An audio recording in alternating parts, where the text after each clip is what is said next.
Hello बेटा, आज हम सॉल्व करेंगे चैप्टर नंबर 6 की एक्सरसाइज 6.5 का क्वेश्चन नंबर 4। क्वेश्चन नंबर 4 में दे रखा है which of the following can be the sides of A right triangle. तो इस क्वेश्चन में हम इसके जो दो पार्ट हैं, फर्स्ट और सेकंड, इसको सॉल्व करेंगे। तो पहले पार्ट में हमें साइड ऑफ ट्राइंगल्स दे रखी हैं 2.5 सेंटीमीटर, 6.5 सेंटीमीटर एंड 6 सेंटीमीटर। तो सबसे पहले फर्स्ट पार्ट को चेक करते हैं, और अगर ये राइट एंगल ट्राइंगल होगी तो हमें ये भी बताना है कि राइट एंगल कहाँ बनेगा। ठीक है बेटा, तो इसको सॉल्व करते हैं। Let us solve. तो सबसे पहले फर्स्ट पार्ट को सॉल्व करते हैं। इसमें जो साइड्स दे रखी हैं 2.5 सेंटीमीटर दे रखी हैं, 6.5 सेंटीमीटर दे रखी हैं और 6 सेंटीमीटर दे रखी हैं। तो सबसे पहले तो हम देखेंगे कैसे चेक करेंगे कि ये राइट एंगल ट्राइंगल की साइड्स हैं। तो बेटा, क्योंकि राइट एंगल ट्राइंगल्स में पाइथागोरस प्रॉपर्टी अप्लाई होती है, तो हम पाइथागोरस प्रॉपर्टी इन साइड्स के लिए चेक करेंगे।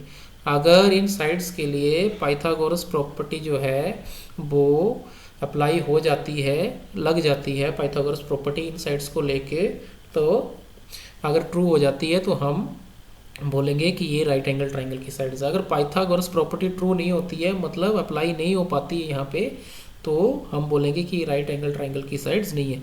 तो पाइथागोरस प्रॉपर्टी होती है the square on the hypotenuse is equal to the sum of the squares on the legs. तो हम चेक करेंगे इसमें, है ना। अब हाइपोटेन्यूज कौन सी साइड होगी? सबसे बड़ी जो साइड होती है वो हाइपोटेन्यूज होगी। तो सबसे बड़ी साइड है 6.5 सेंटीमीटर। तो क्योंकि square on the hypotenuse is equal to the sum of the squares on the two legs और साइड्स, तो सबसे पहले हम जो सबसे बड़ी साइड है हाइपोटेन्यूज उसका स्क्वायर करेंगे। तो यहाँ पे 6.5 का स्क्वायर करेंगे, तो 6.5 का स्क्वायर का मतलब होगा 6.5 को 2 बार मल्टीप्लाई करना। मल्टीप्लाई करके हमारे पास आएगा 42.25। अब बाकी की जो दो साइड्स हैं उनका स्क्वायर भी करके देखते हैं और फिर उनको ऐड करके देखते हैं। तो 2.5 का स्क्वायर करेंगे, हमारे पास आ जाएगा 2.5 मल्टीप्लाई बाय 2.5 और प्रोडक्ट आएगा 6.25। इसी तरह से 6 का स्क्वायर करेंगे तो 6 के स्क्वायर का मतलब होगा 6 मल्टीप्लाई बाय 6, तो ये 36 आ जाएगा। अब स्टूडेंट्स, हमने तीनों साइड्स का स्क्वायर कर लिया है। अब सबसे बड़ी जो साइड है वो हाइपोटेन्यूज हमारे पास 6.5 का स्क्वायर, और बाकी दो छोटी साइड्स का स्क्वायर भी हमने कर लिया। अब ये जो दो छोटी साइड्स का स्क्वायर आया है, ये जो है 2.5 का स्क्वायर और 6 का स्क्वायर, इसको ऐड करके देखते हैं। ये जो है तो 6, अब हम 2.5 का स्क्वायर और 6 का स्क्वायर इसको ऐड करके देखेंगे। तो 2.5 का स्क्वायर जो था वो था 6.65 और 6 का स्क्वायर 36। तो जब हम इसको ऐड करते हैं तो ऐड करने पर 42.25 आ जाता है। अब 42.25 हम देखते हैं कि ये 6.5 का होल स्क्वायर होता है। तो इसका मतलब है कि ये इसको हम 6.5 के होल स्क्वायर के इक्वल लिख सकते हैं। इसका मतलब है कि हमारे पास जो दो साइड्स के स्क्वायर का सम है वो थर्ड जो हाइपोटेन्यूज है या थर्ड साइड है उसके स्क्वायर के बराबर आ जा रहा है। मीन्स कि यहाँ पे पाइथागोरस प्रॉपर्टी लग रही है, अप्लाई हो रही है, क्योंकि यहाँ पे देखिए सबसे बड़ी साइड हाइपोटेन्यूज है और ये दो साइड्स हैं बाकी की। तो यहाँ पे हमारे पास प्रॉपर्टी बन रही है square on the hypotenuse is equal to sum of square on the legs, मतलब इसकी दो साइड्स के सम ऑफ स्क्वायर के बराबर है।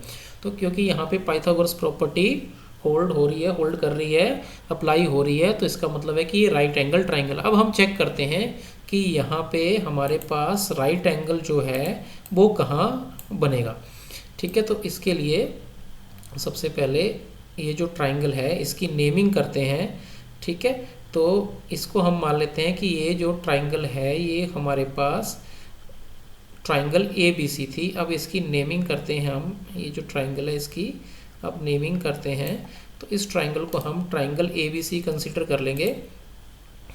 ठीक है, ये जो ट्राइंगल है, तो ये जो ट्राइंगल है इसकी साइड्स को हम, ये जो है इसको हम A कंसीडर कर लेते हैं। ये जो है इट इज़ A, यहाँ पे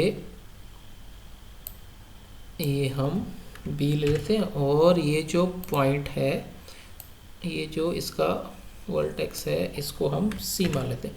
तो देखिए, और ये जो साइड्स हैं उनको भी यहाँ पे, तो ये जो हाइपोटेन्यूज था ये सबसे बड़ी साइड्स थी हमारे पास, तो इसको यहाँ पे लिख लेते हैं 6.5 सेंटीमीटर। और बाकी ये जो था, ये जो साइड है, ये छोटी वाली जो साइड है ये है हमारे पास 2.5 सेंटीमीटर मान लेते हैं, 2.5 सेंटीमीटर।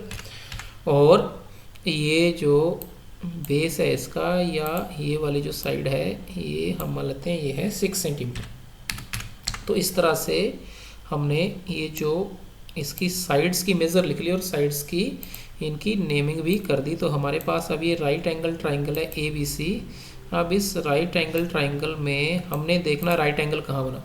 तो आप देखिए राइट एंगल स्टूडेंट्स यहाँ बनेगा, ये जो है B पॉइंट है यहाँ पे हमारा राइट एंगल बन रहा है। अब हमें कैसे पता लगेगा कि यहाँ पे राइट एंगल बन रहा है, क्योंकि ये जो एंगल है ये हाइपोटेन्यूज के बिल्कुल सामने है। तो किसी भी ट्राइंगल में सबसे बड़ी साइड के इक्वल ही सबसे बड़ा एंगल होता है, और राइट एंगल ट्राइंगल में हमें पता है हाइपोटेन्यूज सबसे बड़ी साइड होती है और उसी के सामने राइट एंगल होता है।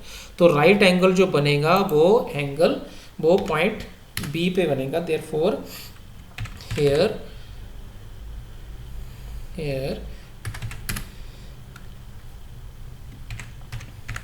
Right angle is at point B। तो ये राइट एंगल जो बनेगा हमारे पास यहाँ पे B पॉइंट पे हमारे पास होगा, मतलब या हम और we can say it is right angled at point B। तो इस तरह से हमने इसका फर्स्ट पार्ट कंप्लीट कर लिया। अब इसका सेकंड पार्ट करते हैं। सेकंड पार्ट में चेक करते हैं। सेकंड पार्ट में हमारे पास दे रखा है जो साइड्स ऑफ ट्राइंगल्स हैं वो दे रखी हैं 2 सेंटीमीटर, 2 सेंटीमीटर और 5 सेंटीमीटर। तो अब चेक करते हैं कि क्या इसमें पाइथागोरस प्रॉपर्टी अप्लाई हो सकती है या नहीं हो सकती। तो सबसे बड़ी साइड जो है स्टूडेंट्स 5 सेंटीमीटर है, तो इसको हम हाइपोटेन्यूज मान के चलते हैं। तो सबसे पहले 5 का स्क्वायर करेंगे। 5 के स्क्वायर का मतलब होगा 5 मल्टीप्लाई बाय 5, तो 25 आ जाएगा। और बाकी की जो 2 साइड्स हैं 2 सेंटीमीटर और 2 सेंटीमीटर, इनका भी स्क्वायर करते हैं। 2 का स्क्वायर 2 इंटू 2 4, अगेन 2 का स्क्वायर 2 इंटू 2 4। अब ये जो दो छोटी साइड्स थी इनके स्क्वायर को ऐड करके देखते हैं। तो 2 का स्क्वायर प्लस 2 का स्क्वायर, तो 2 का स्क्वायर 4 है और 2 का स्क्वायर फिर 4 है, तो 4 प्लस 4 8 आ जाएगा। अब ये क्योंकि 25 के इक्वल नहीं है, अगर पाइथागोरस प्रॉपर्टीज़ पे अप्लाई होती तो इनका सम 25 के बराबर आना चाहिए था, मतलब जो सबसे बड़ी साइड है उसके स्क्वायर के बराबर आना चाहिए था, लेकिन ये नहीं आया। तो इसका मतलब है कि पाइथागोरस प्रॉपर्टी यहाँ पे अप्लाई नहीं हो रही है, इसलिए ये राइट एंगल ट्राइंगल हमारे पास नहीं है। तो इस तरह स्टूडेंट्स ये क्वेश्चन नंबर 4 हमने सॉल्व कर लिया।